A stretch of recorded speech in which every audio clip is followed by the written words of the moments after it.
नमस्ते।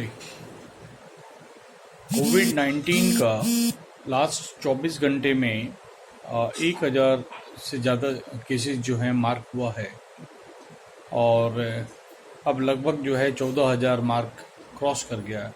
खुशी की बात यह है कि 2000 से ज़्यादा पेशेंट जो है अपने घर जा चुके हैं। सभी सरकारें अपने अपने हितों में काम कर रही है और बुद्धिमत्ता से काम कर रही है। इसके बावजूद भी इतनी तेज़ी से कोविड-19 के प्रॉस्पेक्ट का बढ़ना थोड़ा सा चिंता की बात है। और सभी जगहों में जैसे मान लीजिए कि अनवांटेड गैदरिंग हो रही है।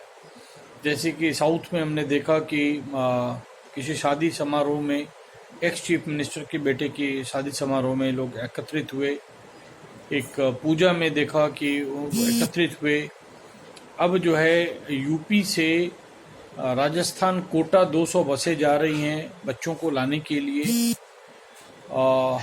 थोड़ी चिंता की बात है। आम इंसान भी रोड पे हैं, है ना। अगर हम लोग सहयोग नहीं करेंगे तो आज मान लीजिए कि लॉकडाउन एक बार हुआ 14 तारीख तक, फिर 3 मई तक हुआ। अगर हम लोग नहीं चेतें तो सरकार को पुनः लॉकडाउन करने पे हम लोग जो हैं उनको समझिए कि उनको ऑप्शन दे रहे हैं कि उनको पुनः लॉकडाउन करना पड़ेगा।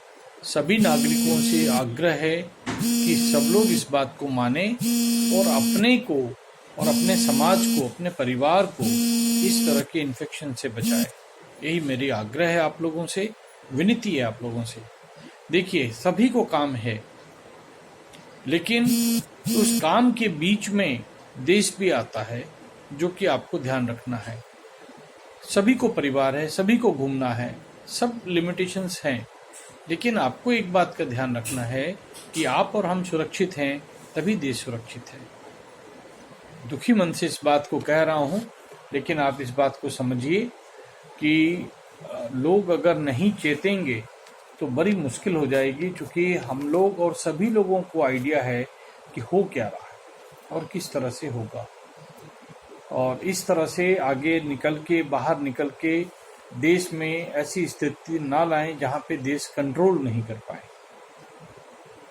धन्यवाद। जो बच्चे जहां हैं वो वहीं रहें। उनके माता पिता को भी समझना पड़ेगा कि वो एकत्रित होके यदि आते हैं बसों में तो फिर दिक्कत है, कहीं ना कहीं दिक्कत है।